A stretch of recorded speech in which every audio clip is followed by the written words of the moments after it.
వారు ఒక అద్భుతమైన కార్యక్రమం చేస్తున్నారు. ధర్మ ప్రచారం చేస్తున్నారు. ఒక బండి కొనుక్కొని గ్రామాలన్నీ తిరుగుతూ ధర్మ ప్రచారం చేస్తున్నారు. దాని గురించి 2 మాటలు చెప్పండి. మీ ధర్మ ప్రచార పరిషత్.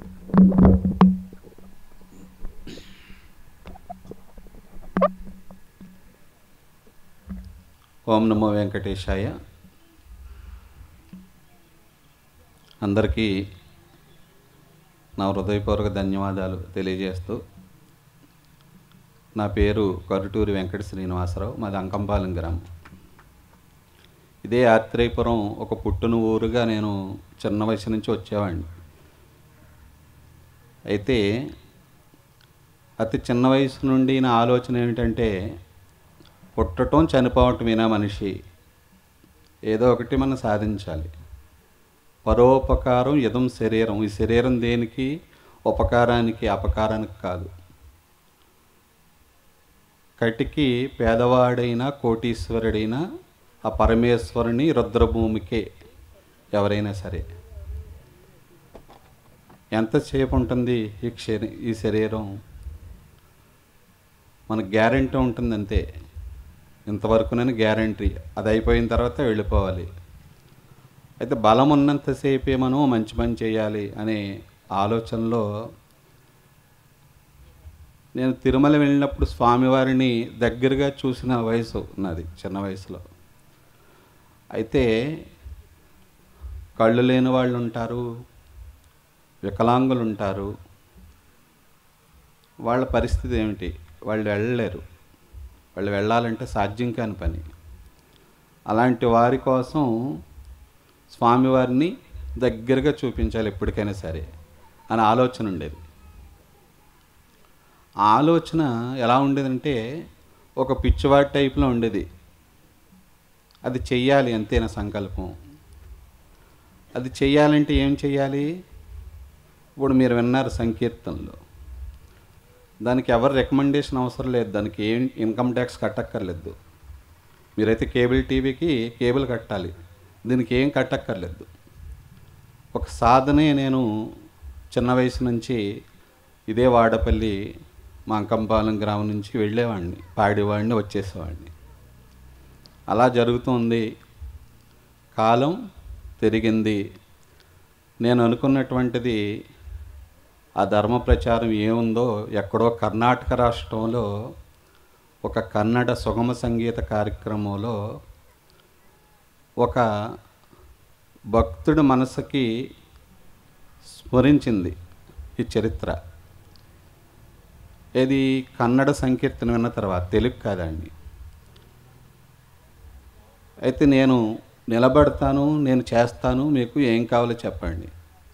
మాకు వాయన కావాలయ్యా, నేను ధర్మ ప్రచారం చేయాలనుకుంటున్నాను అంతే. అయితే నడవండి, రేపు పొద్దున మనం వెళ్ళిపోదాం. వ్యాన్ తీసిచ్చేసాడు అతను.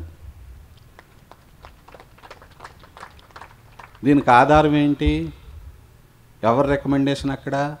సంకీర్తనే రికమెండేషను. ఈరోజు ధర్మ ప్రచారం 2015 నుంచి ఇప్పటికి అదే రథంలో వాడపల్లి వెంకటేశ్వర స్వామి కూడా ఇదే కళ్యాణ మండపానికి ఉత్సవ విగ్రహాలతో వచ్చాడు ఇక్కడికి. అయితే ఆ చిన్ని పిచ్చవాడు చేసినటువంటి పని ఫలించేలా చేశాడే లేదా స్వామి? ఇప్పుడు ఆలోచిస్తారు మీరు అందరూ, ఇదేమిటి పిచ్చవాడు అంటున్నారు ఏంటని. అంటే భగవంతుని యొక్క పని జీవుడు దేవుడు ఈ రెండిట్లకి సంబంధం, బంధువులతో సంబంధం ఉండదు. ఉంటుందా? ఎవరి మీద ఉండదు. ఒక ఆధ్యాత్మికంలో సర్వం విడిచిన వాడిగా ఉంటుంది అది. అది ఎప్పుడు తెలుస్తుంది? అంతా అయిన తర్వాత తెలుస్తుంది. కంటికి కనపడేది కాదు అది ముందర. దానికి డ్రైవింగు ప్రాసెస్సు అంటే డిపార్ట్మెంట్ ద్వారాగానే వెళ్ళేవాడిని నేను. ఇప్పటికీ డిపార్ట్మెంట్ ద్వారా. కానీ మీ గ్రామం రావాలంటే వెంటనే వచ్చేం కాదు. పంచాయతీ, ఎంఆర్ఓ, పోలీస్ డిపార్ట్మెంటు, ఆ విధంగా 1700 గ్రామాలు పూర్తయింది. ఈ రోజుకి స్వామివారి రథం మన వాడపల్లి వెంకటేశ్వర స్వామిని కూడా తీసుకుని వెళుతూ ఆ స్వామి సన్నిధిలోనే నాకు సంకీర్తన చేసే భాగ్యాన్ని స్వామివారు నాకు ఏర్పాటు చేశారు. దీనికి ఆధారం ఏంటంటే సంకీర్తనే.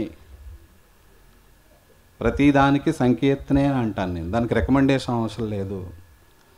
అది మనం ఎవరైనా సాధించవచ్చు, కానీ సర్వం విడవాలి. ఎవరో వింటున్నారని మనం పాడకూడదు, ఎవరో చూస్తున్నారు మెచ్చుకుంటున్నారని అసలా పాడకూడదు.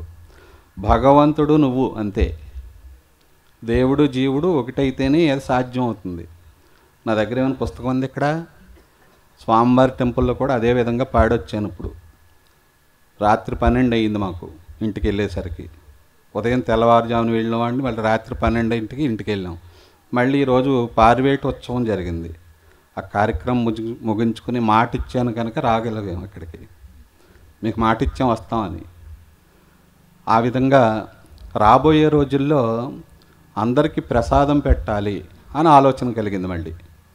అంటే కార్యక్రమాలు మీరు అందరూ ఊరేగింపుకు వస్తారు, ప్రసాదం పెట్టాలి లేదా? పెట్టాలి లేదా మీకు కలిగింది. అది ఎవరికి తెలిసింది? స్వామివారికి తెలిసింది. ఆయనకి నాకు ఇంకెవరికి తెలియదు. ఎక్కడో చెన్నైలో ఉండేటటువంటి ఒక భక్తుడికి తెలిసి ఆయన తిరుమల మాడవీధుల నుంచి నాకు ఫోన్ చేశాడు. ఆయన ఫోన్ చేసి, ఏమండి మీరు ఈ విధంగా చేస్తున్నారంట కదా, మీకేం కావాలి అని అడిగాడు ఆయన. ఏమండి ఈ నెంబర్ ఎవరిచ్చారు మీకు? ఎవరిస్తేలేండి, నేను తీసుకున్నాను మీది అన్నాడు ఆయన.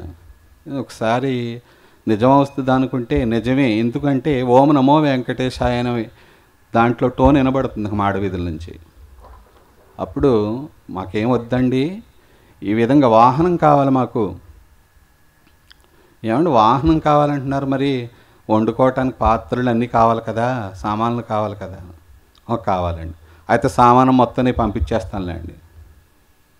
చప్పట్లు కొట్టరే.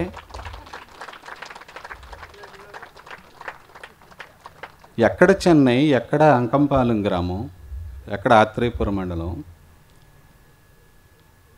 నిజమా అవుతుందా? ఇది చెన్నై నెంబరే. అప్పుడు మర్నాడు ఫోన్ చేసి ఆయన, నాకు తెలుగు రాదు, తెలుగులో నేను మాట్లాడలేను, మీకు సంబంధించినటువంటి అన్నీ కూడా ఇంగ్లీష్లో పెట్టి పంపించాడు వాట్సాప్లో అన్నాడు. సరే పంపించాను. పంపించినటువంటి 15 రోజులకి ఆయన మొత్తం ట్రాన్స్పోర్ట్లో మొత్తం సామానంతా పంపించేశాడు. ఇప్పుడు మా ఇంట్లో ఉంది.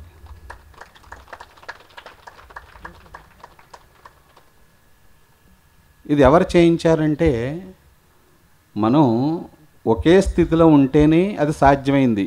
ఆ స్థితే ధ్యానం అండి.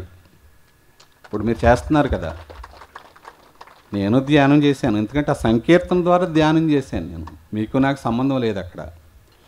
ఆ విధంగా ఇప్పుడు వాహనానికి ఒక నెల పోయిన తర్వాత ప్రయత్నం చేద్దాం అనుకుంటున్నాం.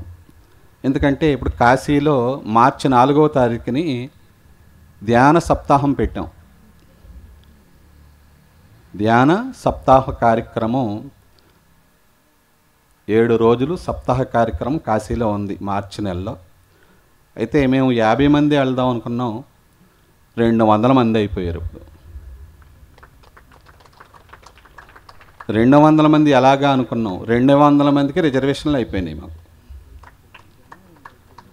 అప్పుడు ఈ రికార్డ్ అంతా పట్టుకుని వెళ్ళి నేను కాశీలో అక్కడ టెంపుల్ వారిని, అక్కడ మఠం సాధువుల్ని, మఠాధీశుల్ని అందరిని సంప్రదించి అక్కడ కన్నప్ప మఠం అనేటువంటిది ఒకటి తీసుకున్నాం. 12 రోజులు, 9 రోజులు నిద్ర, 7 రోజులు ధ్యాన సప్తాహంలో ప్రతిరోజు కూడా ఒక 200 మందికి మళ్ళీ సాధువులకి వస్త్రదానం, అన్నదానం పెట్టాం.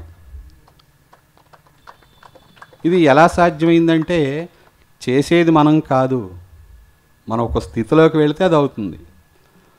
అయితే అక్కడన్నీ కూడా, ఏమండి మీరెవరో మాకు తెలియదు, మేమెవరో మీకు తెలియదు. అప్పుడు మా ట్రస్టు రికార్డు అంతా పట్టుకెళ్తే వాళ్ళకు ఒక్కసారి కళ్ళ నీళ్ళు గిర్రం తిరిగినాయి. ఈయన చూస్తే ఇద్దరే వచ్చారు, ఇతనితో పాటు ఇంకొక అతను వచ్చాడు, ఇది నిజమవుతుందా అనుకున్నాం, ఇంత రికార్డు ఎప్పుడు చేశారు అని అడిగాడు. నేను ఎప్పుడు చేశానండి అన్నాను. నేను చేయలేదు, ఆ పరమేశ్వరుడు చేయించి ఇప్పుడు మీ దగ్గరికి తీసుకొచ్చాడు మమ్మల్ని. అంటే 5 లక్షల రూపాయలు రెంటు ఆ మఠానికి. అసలు అలాంటిది మీరు 2 లక్షలు కట్టండి చాలు, మఠం మీకు ఇచ్చేస్తాం 12 రోజులు. అలాగా 12 రోజులు అక్కడ కార్యక్రమంలో, 9 రోజుల నిద్ర, 7 రోజులు సప్తాహంలో. 9 రోజులు నిద్ర అయిపోయిన తర్వాత కాశీ నుంచి అయోధ్య ప్రయాణం, గ్రయ, త్రివేణి సంగమం ప్రయాణం పూర్తి చేసుకుని మరలా మేము 15వ తారీఖుకి రాజమండ్రి చేరుకోవటం జరుగుతుంది. ఈ ధ్యాన సప్తాహంలో మీరందరూ కూడా సహకరించవచ్చు, ఎందుకంటే అక్కడ అన్నదానం, వస్త్రదానం అన్నీ పెడుతున్నాం.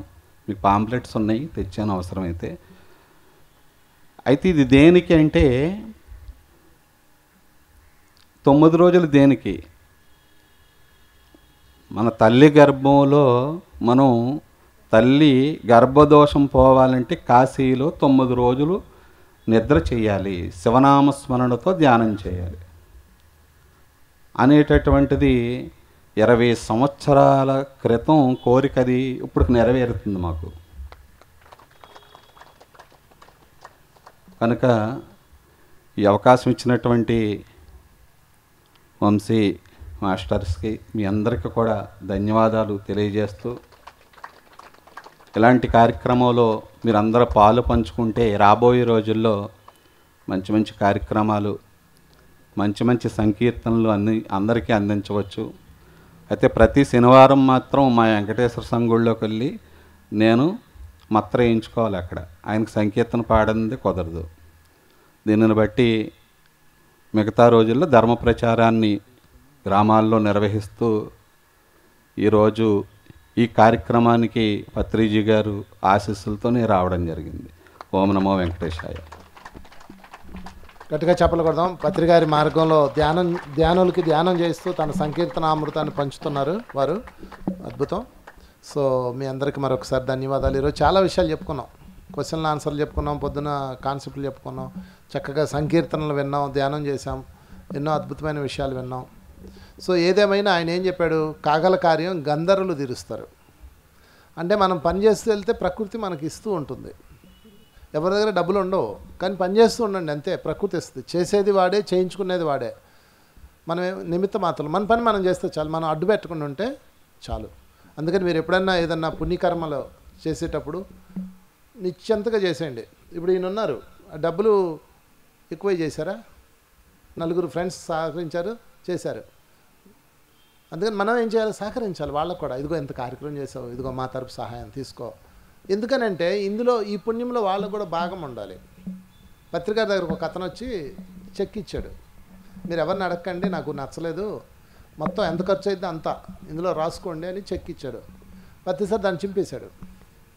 ఈ పుణ్యంలో భాగం నీ ఒక్కడికే కావాలా, అందరికి వద్దా అన్నాడు. కనుక ఎవరైనా ఏదన్నా పుణ్యకర్మ జరుగుతుంటే దానిలో మీరు వీలైనంత సహాయం చేయండి. ఎందుకంటే అందులో భాగం మనం అవ్వాలి, సంతోషంగా మనం చేయాలి. దానికి ఈ కార్యక్రమానికి ఏమైనా చేయాలి, ఆ పేరవరానికి ఏమైనా చేయాలి, ఇది ఆయన కాశీ ప్రోగ్రాం చేస్తున్న దానికి ఏమైనా చేయాలి. ఏది వీలైతే అది, ఎప్పుడు వీలైతే అప్పుడు, ఎక్కడ వీలైతే అక్కడ, ఎంత వీలైతే అంత మనం చేస్తూనే ఉండాలి. నేను ఎందుకు చేస్తున్నాను? నేను తన్ మన దాన్ని 3 పెట్టి మనం చేయాలి. తన్నంటే శరీరం పెట్టి చేయొచ్చు, మన్నంటే మనసు పెట్టి చేయొచ్చు, దన్నంటే ధనంతో చేయొచ్చు, ఏదైతే అది. బట్ మనం అయితే ఆ కార్యక్రమంలో మనం పాల్పంచుకోవాలి. అదే మనకు శ్రేయస్సు కూడా. సో ఏదేమైనా ఒకటైతే నిజం, నా అనుభవాలు, జీవితానుభవాలు ఎన్నో ఉన్నాయి. ధనం లేదనే ఆలోచన ఎప్పుడు చేయకండి. మీరు ధర్మ ప్రచారం చేస్తూ వెళ్ళండి. ధర్మం, ధ్యానం తప్ప ఇంకోటి మైండ్లో పెట్టుకోకండి. ప్రకృతి మీకు ఎక్కడ ఇవ్వాలో అక్కడ, ఎప్పుడు ఇవ్వాలో అప్పుడు, ఎలా ఇవ్వాలో అలా ఇస్తుంది. ఎందుకంటే ఇచ్చేది ప్రకృతి. మనం కేవలం నిమిత్త మాత్రం చేసుకుంటే వెళ్ళిపోవడమే, మన మైండే అడ్డం. అందుకని మీరు బాగా గుర్తుపెట్టుకోండి. సరే, ఫైనల్గా ఒకటి చెప్పి క్లోజ్ చేస్తాను. మీకు ఎవరికన్నా శారీరక బాధలు కానీ, ఆర్థిక బాధలు కానీ, కుటుంబ బాధలు కానీ ఉంటే, ఇందాక పాటలో విన్నాం కదా, కానక కన్నది కైవల్యం. ఈ కంటితో చూడకండి అసలు, అవన్నీ నాటకంలో భాగాలు. ఈ కంటితో చూడాలి. దీని వెనక ఏముంది, నేను ఏం తెలుసుకోవాలి, ఇది ఎందుకు జరిగింది మాస్టర్స్ అని అడగండి. మీ ఇష్టదైవాన్ని అడగండి. మధ్యరాత్రిలో లేచి ధ్యానంలో కూర్చొని అడిగి ధ్యానం చేస్తూ నిద్రపోండి. మీకు కళ రూపంలో వస్తుంది. నేను కళల మీద చాలా సబ్జెక్ట్ చెప్పాను, ఎన్నో పుస్తకాల్లో ఉంది, వీడియోల్లో ఉంది, నా యూట్యూబ్ ఛానల్లో వీడియోలో ఉంటుంది. వంశీ కిరణ్ సద్గురు అని కొట్టండి వస్తుంది, అందులో ఉంటుంది, వినండి. మీకు ఏమైనా డౌట్లు వస్తే అందులోనే మా ఫోన్ నెంబర్ ఉంటుంది, ఆ కిందన ఉంటుంది నెంబరు, దానికి కాల్ చేస్తే మీకు మా వాళ్ళు చెప్తారు. మాస్టర్స్ని ఇస్తాము. మీకు ఏమైనా పెద్ద సమస్యలు ఉంటే కనుక, పెద్ద సమస్యలు అంటే ఇంకా జీవితంలో తేల్చుకోలేని పెద్ద సమస్యలు అలాంటివి ఏమైనా ఉంటే దాని మీద ప్రత్యేకంగా మేము మాస్టర్స్ని ఇస్తాము. మా శ్రీలక్ష్మి ఈమె నుంచో తను చెప్పలు కొట్టండి, తను ఈ ఏరియాలో ఆ కళల సబ్జెక్ట్ మీద, కర్మ సిద్ధాంతం మీద మాకు సపోర్ట్ ఇస్తూ ఉంది. తనకి మీ ఫోన్ నెంబర్ ఇవ్వండి, మీకు ఆ గ్రూప్లో పెడతాము, మీకు మాస్టర్ని ఇస్తాము, వాళ్ళు గైడ్ చేస్తారు మీకు ఏమైనా సందేహాలు ఉన్నా. ఓకే, మరి ముగిద్దామా? Thank you.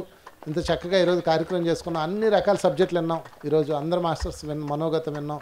మరి ఇంత ఎండలో, ఇంత వేడిలో కూడా మీరు కూర్చొని విన్నందుకు మీ అందరికీ మరొకసారి అభినందనలు. మనస్ఫూర్తిగా ఆత్మజ్ఞానం కోసం అలాగే పరితపించండి. ఇంకా ఇంకా ఇంకా ఈ రత్నాలు తవ్వుకోవాలి, ఇంకా ఏం వినాలి, ఇంకా ఏం పట్టుకోవాలి అన్న ఆలోచనలోనే ఉండండి. మీకు ఎన్నో ఎన్నో అద్భుతాలు అందుతాయి. Okay, thank you very much. మరి ఆఖరిగా అందరికీ కృతజ్ఞతలు చెప్పండి.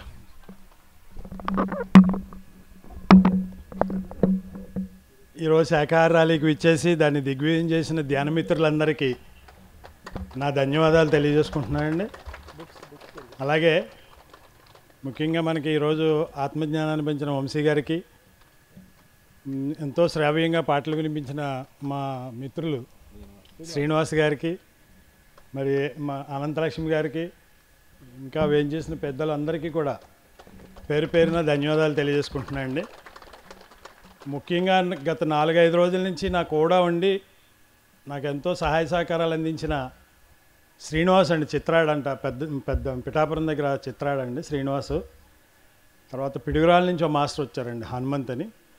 వారిద్దరికీ కూడా నేను ధన్యవాదాలు తెలియజేసుకుంటున్నాను.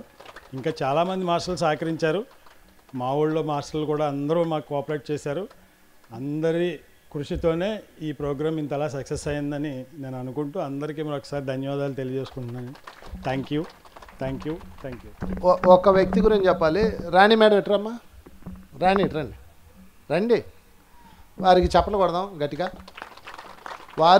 వారి యొక్క మాస్టర్ అంటే వారి భర్త గారు ఇద్దరు కలిసి గత 20 ఏళ్ళుగా ఆహారం, రోగాలు రాని రుచులు, అద్భుతంగా ఆహారాన్ని ఎలా వండుకోవాలి, ఎలా తినాలి, ఉప్పు కారాలని ఎలా బ్యాలెన్స్ చేయాలి.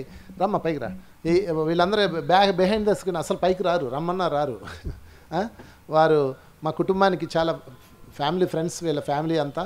వీళ్ళ సిస్టర్ శ్వేత గారు అంటే సీత అనమాట, ఈమె వారి అక్కగారు, ఈయన, వీళ్ళందరూ మా ఫ్యామిలీ ఫ్రెండ్స్. మేము ఇప్పుడు కాదు 20 ఏళ్ళ క్రితం నుంచి, 25 ఏళ్ళు ఆల్మోస్ట్. సో వీరు దమ్మాట్రా మందిని సత్యనారాయణ గారి ఆశ్రమం రాజమండ్రిలో నడుపుతున్నారు. అదే మార్గంలో వాళ్ళ పాప కూడా చేస్తున్నారు. 2 మాటలు మాట్లాడు. మీరు ఇవాళ నుంచి మొదలు పెట్టాలి, అయిపోయింది నీ కథ. మీ ఇష్టం, నేచురోపతి గురించి చెప్పండి, మీ వైద్యం ఏం చెప్తున్నారు అదే చెప్పండి. వీళ్ళందరికీ ఆహారం అన్న నేర్పండి.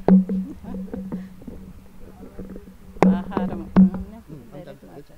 చెప్పాల్సిందే వాళ్ళ, నేను వదిలేదు.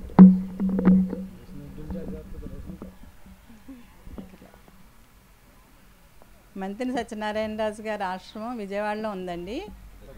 మనకి విజయవాడ నుంచి నేనంటే గత 20 సంవత్సరాల నుంచి ఇటు ధ్యానము అటు ఆహారము 2 కూడా దీన్ని మా జీవన విధానంలో పాటిస్తూ 20 సంవత్సరాల నుంచి చేస్తున్నాము. అయితే పత్రి సార్ కూడా బోధన వెళ్ళినప్పుడు కూడా అక్కడ పత్రి సార్తో ఆశ్రమాన్ని తీసుకెళ్ళటం, ఇటు రాజమండ్రి ఆశ్రమాన్ని రావటం, పత్రి సార్ కూడా చూసి ఆశ్రమాన్ని ఆశీర్వదించడం అన్నీ జరుగుతుందండి అలా. అయితే ఈరోజు ఇక్కడ రాజమండ్రి దగ్గర వేమగిరి నుంచి బొమ్మూరు వెళ్తా ఉంటే అక్కడ ఒక ఆశ్రమం ఉంది, కొండ పక్కన లక్ష్మీ గణేశ్వర ప్రకృతి ఆశ్రమం అని చెప్పి అది నడుపుతున్నామండి. మా అమ్మాయి డాక్టర్ చేశారు, నేచురోపతి ఆశ్రమం. డాక్టర్ గారి ఆధ్వర్యంలో మా అమ్మాయి, నేను, మా హస్బెండ్ వెంకటరామరాజు గారు, అందరూ మాల్లుడి గారు అందరూ అక్కడే ఉండి ఆశ్రమం దగ్గర నిర్వహణ అంతా చూస్తున్నామండి. ప్రతిరోజు మన జీవన విధానంలో ఎలా తీసుకుంటే మన జీవన విధానం సాఫీగా జరుగుతుందన్న దాని గురించి ఇక్కడ జరుగుతుంది.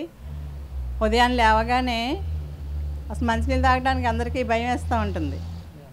భోజనం చేసినప్పుడే మంచినీళ్ళు తాగుతాం. ఇంతకుముందు అసలు మంచినీళ్ళు తాగడానికి ఎవరు అలవాటు లేదు. ఆ టైంలో ఉదయం లేచిన వెంటనే 1 లీటర్ వాటరు, మనకి ధ్యానం కానీ ఆసనాలు కానీ ఎక్సర్సైజులు కానీ అయిన తర్వాత మళ్ళీ 1 అవర్ అయ్యిందాక మళ్ళీ 1 లీటర్ వాటరు తీసుకోవటం ఎప్పుడైతే జరిగిందో అందరికీ కూడా ధ్యానం చేసినప్పుడు ఎంత ప్రశాంతతగా అనిపిస్తుందో. మనకు వాటర్ ఒక్కటి దానివల్లే మన లోపల ఉన్న కోపం కూడా తగ్గడం చాలామందిలో చూసామండి మేము. కోపం ఎక్కువగా ఉన్న వాళ్ళు కూడా 2 టైమ్స్ వాటర్ తీసుకునేసరికి మా కోపం అంతా తగ్గుతుందని చెప్పిన వాళ్ళు చాలామంది ఉన్నారు. అది ఒకటి బాగా మాకు అబ్జర్వేషన్ బాగా అర్థమైంది. తర్వాత బ్రేక్ఫాస్ట్ ఇడ్లీలు, ఉప్మాలు, పూరీలు, పెసరట్లా ఏమి ఉండవండి. బ్రేక్ఫాస్ట్ స్ప్రౌట్స్ మొలకలు కట్టుకుని ఉదయాన్నే తీసుకుంటాము. అది అయిన తర్వాత 2 అవర్స్కి మళ్ళీ వాటర్ తీసుకోవటం. నెక్స్ట్ మధ్యాహ్నం లంచ్లో పులకాలు, ఉప్పు నూనె లేకుండా, ఆయిల్ సాల్ట్ లేకుండా 20 ఇయర్స్ నుంచి మేము అదే తింటున్నామండి. మా కుటుంబ సభ్యులు అందరం కూడా ఆయిల్ సాల్ట్ లేకుండా అంటే అందరూ తినడానికి ఇబ్బంది పడుతున్నట్టు అనిపిస్తారు. అలా ఏమి ఉండదు. అందులో అన్నీ ఉప్పు నూనె వేస్తే ఎంత టేస్ట్ వస్తుందో అంత టేస్ట్గా. ఈరోజు మనం బజ్జీలు వేసుకున్నాం, బిర్యానీ చేసాం, ఆవకాయ పట్టారు, చూశారు కదా. ఈరోజు ఏదైతే వంటలు చేశారో అవన్నీ ఇప్పుడు ఉప్పు నూనె లేకుండా నేను తయారు చేస్తాం. అందరూ కూడా చాలా అద్భుతంగా తీసుకుంటారు. అవి మనం గోళీలు గవలు అంటాం కదా, స్నాక్స్, అవి స్వీట్స్. ఈరోజు మనకి స్వీట్స్ చేశారు కదా, అది మేము ఖర్జూరం తేనె వేసి చేస్తాం అన్నమాట. ఇంత టేస్ట్ వస్తుంది. అది అందరికి తెలియక ఏమనుకుంటున్నారంటే ఉప్పు నూనె లేకుండా ఎవరు తింటారు అనిపిస్తుంది. ఫస్ట్ టైం మాకు చెప్పారనమాట, ఇలా ఉప్పు నూనె లేకుండా తింటే బాగుంటుందని. మేమన్నాం తెలుసా, గడ్డి తిన్నట్టు అది ఎందుకు, హాయిగా ఉన్న రోజులు శుభ్రంగా హ్యాపీగా తినేసి వెళ్ళిపోవాలి, కానీ ఆహారం ఎవరు తింటారు అని చెప్పి అనుకున్నాం ఫస్ట్లో. ఈరోజు 20 ఇయర్స్ నుంచి అదే ఆహారం తీసుకుంటున్నాము అంటే మన ఆరోగ్యము ప్లస్ ఆనందం రెండూ కూడా చాలా బాగుంటుందండి. ఈవినింగ్ ఎప్పుడైతే ఫ్రూట్స్ 6కి క్లోజ్ చేసేస్తాం అనమాట. ఒక 4-5 రకాల ఫ్రూట్స్ తింటాము. ఈవినింగ్ 6 క్లోజ్ అయిపోతుంది. ఎప్పుడైతే మనం 6కి క్లోజ్ చేసామో 8కి లోపల ఉన్న మనం ఏదైతే తిన్నామో అదంతా కూడా అరిగిపోతుంది. ఎప్పుడైతే మనకు అరిగిందో ఏమవుతుందండి, అక్కడి నుంచి బాడీలో ఏదైతే కొలెస్ట్రాల్ మన దగ్గర ఉందో దాన్ని కరిగించుకోవటానికి బాడీ దాని అంతటి తనే రిపేర్ చేసుకుంటుంది. బీపీ కానీ షుగర్ కానీ ఏ ప్రాబ్లమ్స్ ఉన్నా ఈ ఆహారం ఎప్పుడైతే 20 డేస్, ఒక 15 డేస్ కానీ 20 డేస్ కానీ కంటిన్యూగా తీసుకున్న వాళ్ళకి, ఎప్పటి నుంచో బీపీ ఉంది మాకు, ఎప్పటి నుంచో షుగర్ ఉంది అనుకున్న వాళ్ళు కూడా బీపీ షుగర్ లేకుండా తగ్గటం కూడా మేము చూసామండి. ఇప్పుడు ఈ విధానంలో అంత బాగా మనం చేసుకోవచ్చు. జీవన విధానం రోజు పాటించినప్పుడు ఏమవుతుందంటే అమ్మా, అసలు నేను ఈ ఆహారంలోకి రావటానికి నిమిషం చెప్పిన ఈ ఆహారంలోకి రావడానికి మెయిన్ కారణం ఏంటంటే 2 ఇయర్స్ నుంచి, అంతకుముందు 2 ఇయర్స్ నుంచి నాకు తెల్లవారుజామున లేచి ధ్యానం చేయాలని పత్రిసారి అక్కడికి వచ్చేవారండి. ఎక్కడికి, వైజాగ్ కళాభారతికి వచ్చేవారు. ఆయన వచ్చినప్పుడు ధ్యానం చేయటము, తర్వాత 4 గంటలు లేవాలనుకోవటం, కానీ మళ్ళీ పడుకునేవాళ్ళం. ఎప్పుడైతే ఈ ఆహారంలోకి వచ్చామో 2:30కి మెలకు వచ్చేసేది. 8:30కి పడుకునేవాళ్ళం, 2:30కి మెలకు వచ్చేసేదండి. అప్పుడు యోగా, ఆసనాలు, ఓంకారం ఇవన్నీ అయిన తర్వాత ఒక 1 అవర్ మెడిటేషన్ చేసేవాళ్ళం. ఈ ఎనర్జీ మాకు ఎంతవరకు పనిచేస్తుందంటే, మేము ఆశ్రమాలు పెట్టినప్పుడు, విజయవాడ ఆశ్రమం అనివ్వండి, ఈ ఆశ్రమాలు ఎక్కడైనా ఉన్నప్పుడు ఉదయం నుంచి సాయంత్రం వరకు ఏమీ అలసట లేకుండా, టెన్షన్ లేకుండా, ఏమీ లేకుండా హాయిగా మేము అక్కడ వర్క్ చేయగలిగాం. ప్రశాంతంగా అనిపిస్తుంది అన్నమాట. ఎప్పుడైతే మనకి ప్రశాంతత వచ్చిందో ధ్యానం బాగా కుదురుతుంది. ధ్యానం కుదరటానికి ఆహారం తీసుకోవాలి, ఆహారం తినడానికి ధ్యానం చేయాలి, రెండు కూడా ఉంది. నేనేమనుకుంటానంటే విత్తు ముందా చెట్టు ముందా అంటే చెప్పలేము. ఎందుకంటే ధ్యానం చేయటం వల్ల ఆహారం తినగలిగామా, ఆహారం తినటం వల్ల ధ్యానం చేయగలిగామా అన్నది రెండు కూడా క్వశ్చన్ మార్క్. అంత అద్భుతంగా మాకు ఈ 20 ఇయర్స్ నుంచి కూడా ఈ జీవన విధానంలో హాయిగా అద్భుతంగా జీవిస్తున్నాం అన్నమాట. అంటే ప్రతి ఒక్కరూ కూడా, ఇప్పుడు నేను చెప్పాను కదా టైమింగ్స్ 6కి క్లోజ్ చేసేస్తే చాలు. ఇప్పుడు డాక్టర్ గారు ఏం చెప్తున్నారంటే, ఉప్పు నూనె మానేస్తే మీరు ఇంకేమీ చేయలేరు, తినలేరు, రావట్లేదు కూడా. అందుకు తనేం చెప్తున్నారు, ఒక 75% రాహుటి తీసుకోండి, మధ్యాహ్నం మీకు ఏది ఇష్టమైతే తినేసేయండి. ఉప్పు నూనెలే తింటారా, ఏం తింటారా మీ ఇష్టం, కానీ ఉదయం బ్రేక్ఫాస్ట్, సాయంత్రం ఈవినింగ్ 6కి క్లోజ్ చేసేసుకోండి. ఫ్రూట్స్ ఎప్పుడైతే 6 క్లోజ్ చేశారో ఒక 10 డేస్ కానీ 11 డేస్ కానీ మీరు చూసారనుకోండి, మీకు అద్భుతంగా రిజల్ట్ వస్తుంది. ధ్యానం చేయడానికి కూడా మన అందరికీ ఉపయోగపడుతుందని చెప్పి అందరికీ ధన్యవాదాలు తెలుపుకుంటూ థ్యాంక్ యూ. మా ఆశ్రమం అండి ఇక్కడ వేమగిరి నుంచి బొమ్మూరు వెళ్తా ఉంటే ఆంధ్రభూమి ఆపోజిట్ ఇక్కడ కేవీ సబ్ స్టేషన్ అని చెప్పి మన బొమ్మూరు పవర్ స్టేషన్ ఉందండి. అక్కడికి 1 కిలోమీటర్ లోపలికి ఉంది. అక్కడికి వస్తే మీరు ఎవరైనా చెప్తారు, ఆంధ్రభూమి ఆపోజిట్లో ఉందండి. లక్ష్మీ గణేశ్వర ప్రకృతి ఆశ్రమం మాన్ని వాసుదేవ్ గారు ఆయన కట్టించిన ఆయన అండి. మేము ఇప్పుడు మా అమ్మాయి మేము అందరం ఉండి వెంకటరామరాజు గారు డాక్టర్ గారి ఆధ్వర్యంలో అది రన్ చేస్తున్నాం అనమాట. ఒకసారి వచ్చి అందరూ చూసి వెళ్ళండి ఆశ్రమాన్ని, మా చూడటానికి కూడా రండి, చూసి వెళ్ళండి. Thank you. జీవనానికి, ఆరోగ్య జీవనానికి 2 కావాలి. ఒకటి ఆహారము, 2 వ్యవహారము. వ్యవహారము ధ్యానం ద్వారా మారుతుంది, ఆహారం జీవన విధానం ద్వారా మారుతుంది. మీరు ఏది పడితే తినేస్తున్నారు అంటే విషాన్ని తింటున్నారు, అది తినకూడదు. దానికి ఒక సిస్టమ్ ఉంది. శుద్ధ సాత్విక ఆహారం తినాలి. మసాలాలు వేసుకొని ఉప్పులు వేసుకొని ఉన్న భయంకరంగా తినేస్తున్నాం. ఒక 40 ఏళ్ళ దాకా బాడీ యాక్సెప్ట్ చేస్తుంది, బాగానే ఉంటుంది. 40 తర్వాత అసలు కథ స్టార్ట్ అవుతుంది. తీసుకెళ్ళి హాస్పిటల్స్కి డబ్బులు పోయడం తప్ప ఏమీ లేదు. అందుకని దానికి జీవన విధానాన్ని మార్చండి. ఆ జీవన విధానాన్ని వీరు గైడ్ చేస్తారు. ఒకసారి ఆశ్రమంకి వెళ్ళండి, వాళ్ళు మార్పులు ఎలా చేయాలో చెప్తారు. త్వరలో ఆమె కొన్ని వీడియోస్ చేసి అందరికి పెట్టమ్మా అని చెప్పాను, మీరు ఫాలో అవ్వండి. చక్కగా మీ ఇంట్లోనే మీరు చేసుకోవచ్చు. దాన్ని త్వరలోనే ఆమె తయారు చేసి మీకు గైడెన్స్ ఇస్తారు. మీ ఆహారాన్ని ఎలా వండుకోవాలి, మీ పిల్లలకి మీ ఫ్యామిలీకి ఎలా పెట్టాలి. ఒకప్పుడు అంటే ఉప్పు కారం లేకుండా తినాల్సి వచ్చేది. అప్పుడు ఈ వీళ్ళలో దీనిలో కూడా జీవన విధానంలో టెక్నాలజీ పెంచి కాయగూరల ద్వారా తీసుకునే ఉప్పుతో కొన్ని ఏవో ఉన్నాయి, నాకు తెలియదు ఆ సబ్జెక్టు. ఆకుల ద్వారా వచ్చే ఉప్పుతో అసలు ఉప్పు కారం లేదు అన్న ఫీల్ రాదు నాకు. నిన్న వాళ్ళ ఆశ్రమంకి వెళ్తే చేసి పెట్టారు, అప్పుడు ఉప్పు కారం లేదని ఫీల్ రాలా, ఇంకా రుచికరంగా ఉంది. సో అది శరీరానికి బాగా పనిచేస్తుంది. బీపీలు షుగర్లు రాకుండా అది మనల్ని కాపాడుతుంది.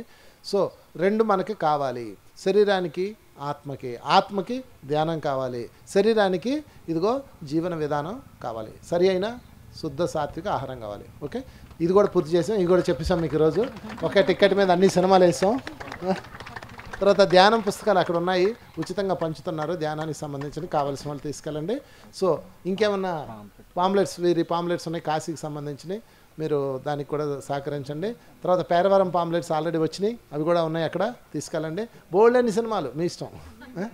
Thank you very much. గట్టిగా చప్పలు కొట్టుకున్నాం ఈరోజు ఈ కార్యక్రమానికి. మరొకసారి అందరికీ ధన్యవాదాలు.